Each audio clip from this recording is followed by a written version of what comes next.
నేడు సుప్రీంకోర్టులో తెలంగాణ ఫిరాయింపు ఎమ్మెల్యేల కేసు విచారణ జరగనుంది. జస్టిస్ దీపాంకర్ దత్తా, జస్టిస్ అగస్తీన్ జార్జిల ధర్మాసనం కేసు విచారణ జరుపుతున్నారు.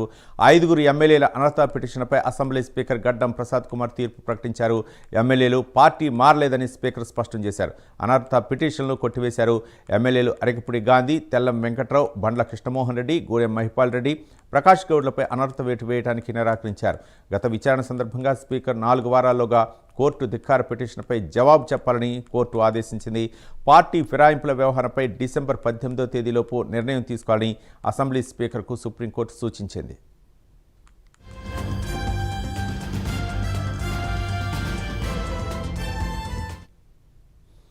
బీఆర్ఎస్ నుంచి కాంగ్రెస్లోకి ఫిరాయించినట్లు 10 మంది ఎమ్మెల్యేలు ఆరోపణలు ఎదుర్కొంటున్నారు. 10 మంది ఎమ్మెల్యేలపై అనర్హత పిటిషన్లు దాఖలయ్యాయి.